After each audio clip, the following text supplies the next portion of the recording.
Salut les amis, ici Shadow pour une nouvelle vidéo et donc aujourd'hui on va se construire un petit modèle créateur 3 en 1. C'est la référence 31135 et donc je crois que c'est la moto ancienne en français ou un truc comme ça. Je ne sais même pas si c'est indiqué sur la boîte, mais du coup il a un nom un peu bizarre en français. Ça paraît pas indiqué, mais quand vous allez sur le site Lego je crois que c'est marqué la moto ancienne ou un truc comme ça. Donc ce modèle m'a coûté donc 14,99 et a été acheté à Smith Toys du coup. Pas plus tard qu'hier. Et donc on va pouvoir construire ça ensemble. Je ne construirai que le modèle A, donc vous voyez à l'avant et de dos ici. Et on va se mettre ça tout de suite du coup. Hop.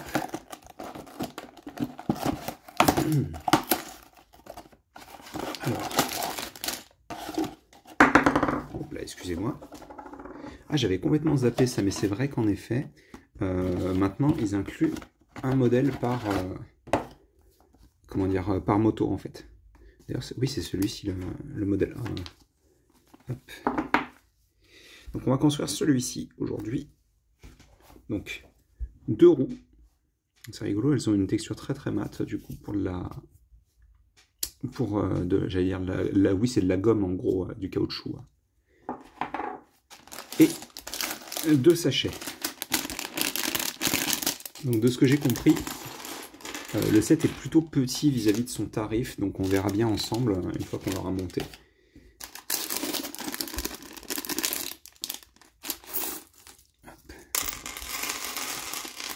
Après vous pouvez voir qu'en effet il n'y a que 2 sachets et que ces sachets sont pas forcément ultra remplis quoi.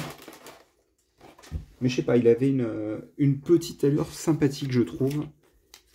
Et du coup on va se positionner correctement. Et on va commencer avec du technique. Attendez, je vais faire la première étape. On va focus ça correctement. Alors. Voilà. On va mettre peut-être un tout petit peu plus de lumière. Voilà. Et donc, alors je n'ai aucune idée de la partie qu'on fabrique, mais ce qui est sûr, c'est que on va commencer à bosser via les barres de 3 jaunes qu'on vient d'installer. Du coup, en plaçant d'autres lift arms, donc des petites poutres fines. Alors, hop, comme ça. Et on en replace une autre. Comme ça. Une fois qu'on a fait ça, on vient prendre des pièces d'attache circulaire, enfin des barres circulaires du coup de 2, qu'on insère comme ceci. Et juste dessus, on va placer du coup cette pièce-là, comme ça. On va faire quelque chose de similaire de l'autre côté. On va reprendre notre même pièce avec 2 trous circulaires, hop, que j'ai juste ici, et on va y insérer des... alors c'est des 1,5 en fait ces barres-là, du coup, et ça va nous permettre d'installer ça comme ça. Ensuite, le tout, on va le maintenir en place grâce à cette 2×6. Et on n'en a pas fini avec les 1×2 avec des trous, puisqu'on va en replacer 2 ici et là. Donc en fait quasiment toutes nos structures aura de ça quoi. Oh c'est cool ça, des 1×5. J'en ai pas énormément je crois. Donc c'est toujours cool d'en voir. Et on va mettre au-dessus du jumper. Donc 2 en couleur turquoise et 2 en couleur gris foncé. Voilà. Et on va tout de suite les utiliser d'ailleurs pour placer une 2×3. Donc décalé de 0,5 tenons. Et on va prendre ces petites pièces. J'étais un petit peu percé, enfin, j'étais pas sûr pour cette nouvelle variante de la pièce qui est sortie il y a quelques années, mais maintenant que je l'ai utilisée un certain nombre de fois, c'est vrai qu'elle est plus agréable à utiliser que ses prédécesseuses. Bref, les variantes qui sont arrivées avant elle. Donc on a ça, par contre, on doit placer une tile 1×2 noire. Et là, je ne la vois pas. C'est bien du noir, hein? Oui, c'est du noir. Ah bah oui, elle est là. Comme ceci, donc. juste à l'avant, on va prendre un petit sous-assemblage qui va être constitué de... Alors c'est rigolo parce que, donc, vous voyez, il y a une barre de noir ici, mais vous en avez aussi des rouges là, et ça a l'air d'être la seule version noire. Ouais, je sais pas pourquoi ils en ont mis une noire. Surtout qu'elle se verra quasiment pas. Ça c'est cool par contre, en gris foncé, il me semble que c'est pas une couleur extrêmement commune pour cette pièce, que j'aime beaucoup. On va assembler ça ici. Et du coup, dessus, on va placer ces pièces-là. Et donc vous remarquerez qu'elles sont maintenues par un seul tenon en fait, et en gros elles sont embutées grâce à ces pièces-là. Ce qui est, encore une fois, plutôt sympathique comme style de construction. Hop. On a un petit sous-assemblage à faire avec pas mal de turquoise, donc comme ceci. On reprend une 2 par 2 qu'on vient placer ici, et on met à niveau grâce à cette pièce-là. Et on va avoir une petite pièce imprimée de... C'est rigolo qu'ils aient utilisé une pièce de canette pour faire ce que j'imagine être le réservoir. Et donc ça, on vient l'assembler là-dessus. Donc vous voyez, on aurait vu la moitié de la barre, donc c'est un petit peu bizarre d'avoir... Surtout qu'en plus, vous avez des vieilles barres jaunes visibles, donc c'est pas comme si... c'est pas comme s'ils cachaient toutes les couleurs un petit peu... Je vais juste dire les couleurs qui ne sont pas censées apparaître sur le modèle, du coup. Je vais mettre ça comme ça, du coup, en fait. Hop. On va avoir les deux placés de cette manière-là. On va avoir justement les barres de 2 rouges. Comme ceci. Et toujours en dessous, mais ici, on va avoir cette pièce-là, ainsi qu'une par 2.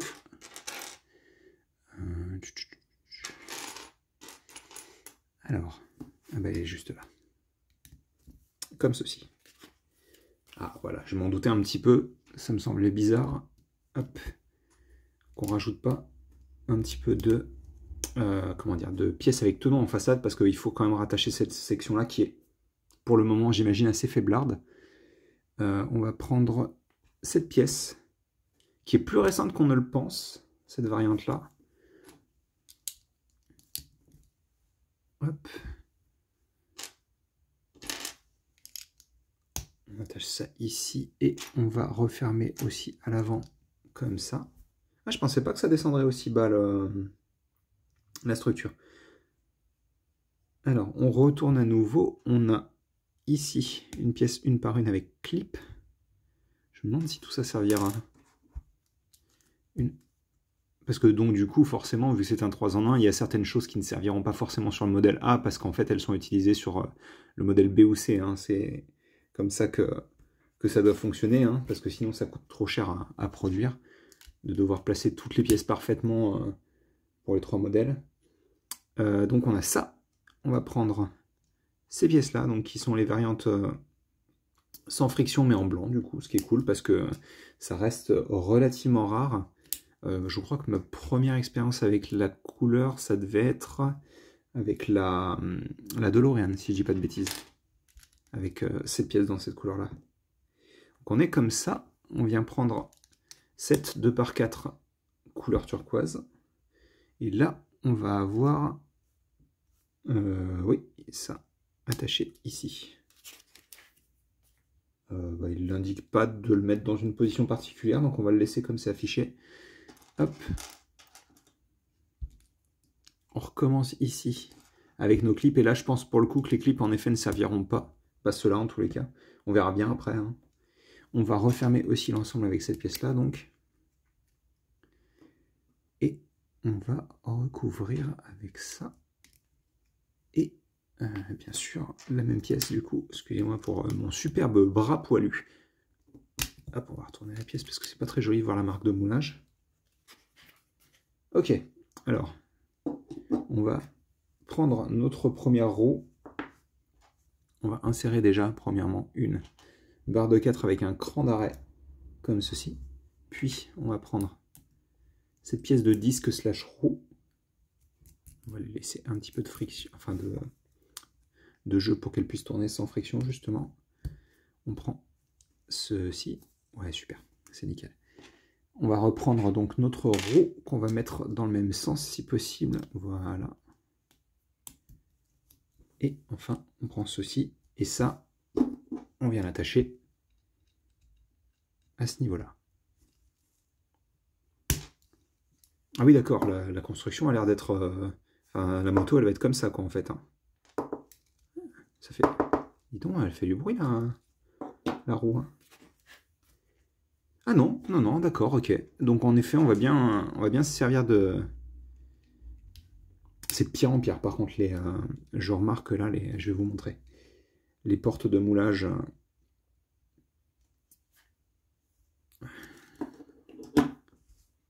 Il faut que je fasse un focus, parce que franchement... Regardez-moi ça, quoi. Ils sont ultra visibles. Alors moi, j'ai tendance à mettre ce côté-là visible dans tous les cas, mais c'est quand même pas très agréable de voir des vieilles marques. Voilà, bref. Donc, on insère ça ici. Alors, elles sont affichées comme ça, donc je ne sais pas si ce sera le cas plus tard, on verra après. Moi, je pense que c'est peut-être pour faire le... Comment on appelait ça? Le cadre? Je crois que c'était le cadre qu'on appelait ça sur une moto. Je vous avouerai que ça fait longtemps que... Parce que donc du coup, les parties plastiques, en général, on appelle ça le carénage, mais il me semble que c'est le cadre, le nom de ces petites choses-là. C'est bête parce que j'ai dû en faire un quand j'étais à l'université, enfin, l'IUT. Donc je devrais le savoir quand même, mais... Donc on est comme ça, on vient mettre d'autres pièces de bougie ici et là pour faire ce qui va être le manche. Et on insère des barres de 6, histoire de pouvoir maintenir ça en place. Donc il y a un petit peu de jeu, hein, c'est forcé vu que là on utilise des pièces sans friction, mais ça reste en place, quoi. Vous pouvez secouer et ça ne bougera pas, quoi. On retourne, c'est rigolo ça. On utilise des... Ah non, non, il n'y a pas l'air d'y avoir moins de jeu. Donc on utilise des pièces de main de robot. Allez, merci. Et on va placer ces pneumatiques au centre, comme ceci. Ensuite, on vient placer des écrous classiques, hein. D'ailleurs en gris tout à fait basique. Et ensuite... Ok, alors, oh, d'accord.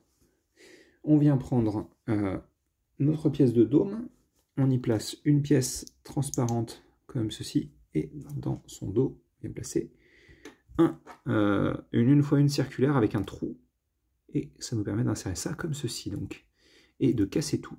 C'est très important de casser tout. Hop, donc on est comme ça, mais ce n'est pas fini. On va prendre cette pièce, on y insère cette pièce-là, et on en replace une autre comme ceci. Et ça, en fait, on va venir l'installer ici. Donc c'est plutôt cool parce que ça va nous permettre d'avoir le pivot pour la fourche. Enfin, j'imagine que c'est ça, logiquement. Hop, on replace donc nos écrous, mais pas que, puisqu'on va aussi avoir des demi-écrous. Hop, comme ceci. Et donc on va avoir un système similaire au premier pour la seconde roue de l'avant du coup. Oui, non, mais attendez, il me faut ça d'abord, qu'on insère, et on utilise ensuite cette pièce-là.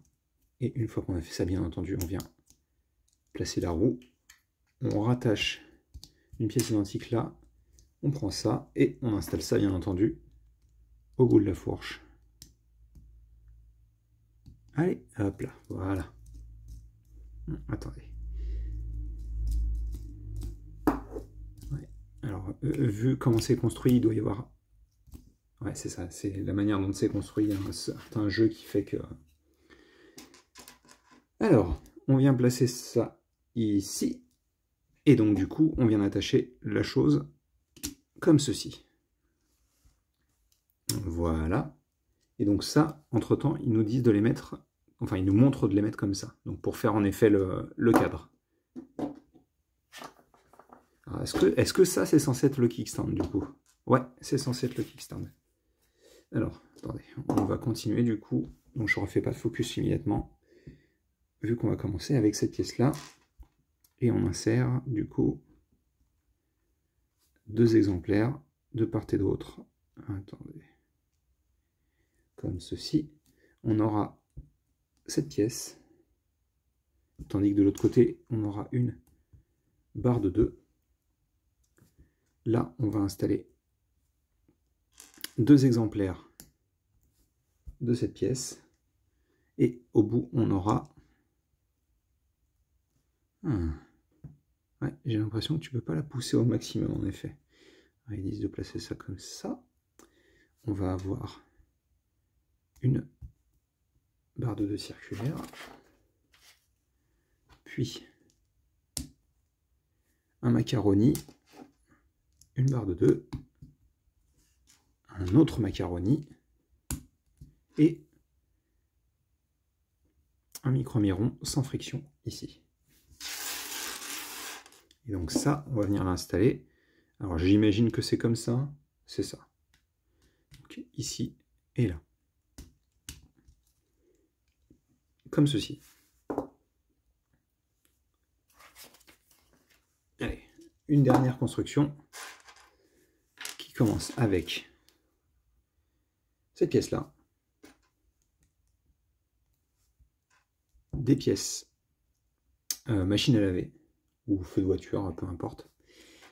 On va prendre, c'est ça, ces pièces avec la partie courbe qui vont s'aligner parfaitement. Ensuite, on va prendre ces pièces pentues et rajouter une pièce une par une, comme ceci. On fait ça une seconde fois, bien sûr.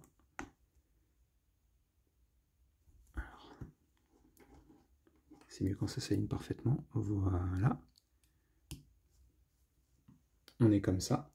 Et on va finir en recouvrant avec un petit lingot de couleur marron. Et je pense qu'on a fini la construction. C'est ça. Donc je vais ramener ma moto. Je vais faire un focus sur la moto spécifiquement.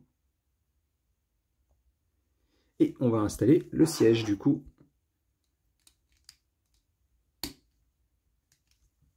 Et on a fini la moto. Alors je pense perso que ça c'est pas super joli.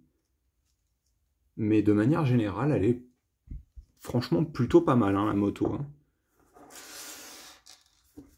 Ouais, c'est vrai que là, vu que c'est assez carré à ce niveau-là, vraiment juste cette partie-là, hein, parce qu'au final, bon, bah, forcément, il y a une fourche, hein, mais... hop, on va aligner ça tout droit. Mais... ah non, si, oui, c'est ça, j'ai cru qu'il l'avait mis à 45 degrés, mais non. Et du coup, vous avez la possibilité de tourner la fourche. Et vous avez la possibilité de soulever le siège, c'est très important. Non, c'est pas fait pour... Hein. Et vous avez bien entendu le kickstand qui donc va l'empêcher de tenir debout. Hein, si, bah, vous pouvez la mettre comme ça, mais... Hein. C'est dommage que j'ai pas de pilote potentiel. Non, là, j'ai rien. Hein. Parce que bon, comment dire, hop, ça ne va pas marcher, n'est-ce pas?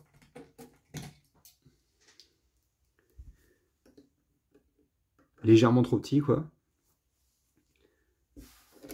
Voilà, c'est ce que je pensais, oui. En effet. Tu veux pas tenir? Allez, s'il te plaît. Non, il n'a pas envie. Bref, bah écoutez, je pense qu'on peut s'arrêter là. Je vais quand même vous la montrer de l'autre côté, puisque là, on a ce qui est censé être, j'imagine, un carburateur. Alors, je m'y connais pas suffisamment pour dire, mais normalement, j'aurais dit que c'était ça. En tous les cas, si on la regarde vraiment purement comme ça, avec donc la construction qui est pensée pour aller dans cette direction-là, enfin, dans cette direction-là techniquement, mais ça rend plutôt pas mal, hein. Franchement, elle a une belle silhouette, je pense. Il y a vraiment juste cette partie-là, comme j'expliquais, mais à part ça, franchement, elle rend plutôt bien. Et puis pareil, le tuyau d'échappement, il est plutôt bien pensé, ça s'aligne bien, ça s'attache bien et tout. Enfin, franchement, elle est plutôt propre, hein, vraiment, la moto. Alors, encore une fois, est-ce qu'elle vaut 15 €? Je sais pas. Sincèrement, j'aurais plus dit qu'elle valait 10. Mais après, voilà, moi je l'ai acheté parce que j'en avais besoin, en l'occurrence, assez rapidement. Mais Mais du coup, si vous le pouvez, je vous conseillerais d'attendre un petit peu, si vous la voulez en tous les cas, parce que je pense qu'elle pourrait être trouvable autour des 10 €. Hein. Et pour moi, ce serait un prix vachement plus justifiable du coup, parce que je sais plus, je crois qu'elle contient quelque chose comme 128 pièces ou un truc comme ça. Et pour être franc, la plupart des pièces sont pas extrêmement intéressantes ni rares, donc bon, j'ai envie de dire, ouais, attendez un petit peu, quoi.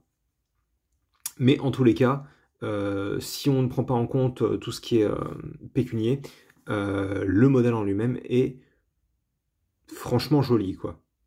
Il rend plutôt bien. Après, à voir à quel point c'est possible de placer une figurine dessus quand même. Attendez une minute. J'ai ramené quelques potentiels pilotes. On va voir si ça passe.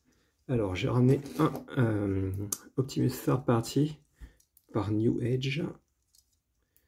Et on va essayer de le positionner sur la moto, vu qu'il est quand même vachement bien articulé. Je sais pas par contre si... Ouais, non, il est assez grand. Je pense qu'il est trop grand pour l'échelle. Alors, j'ai été malin. J'ai aussi pris le rattrape de Kingdom,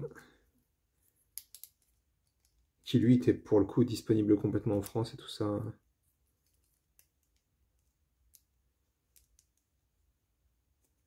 Alors, on va essayer de le positionner.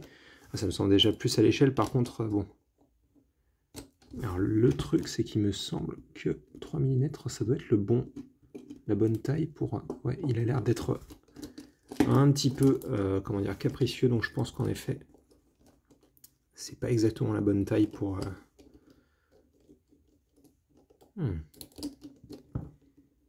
Ah. Oui, la vidéo est finie dans les faits, hein. C'est juste que je voulais tester, voir s'il y avait possibilité... Je me demande si... Non, les figurines techniques Lego seront trop petites, je pense. Je n'arrive pas à le positionner avec la caméra, excusez-moi. Il faut dire qu'il a un schéma d'articulation un petit peu étrange au niveau de ses épaules. Donc, pas forcément le meilleur.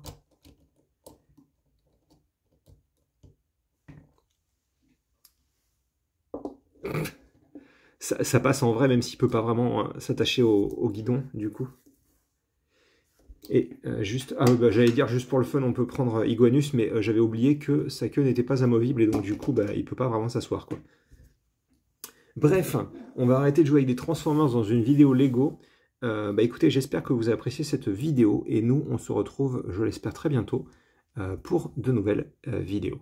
Allez, à plus.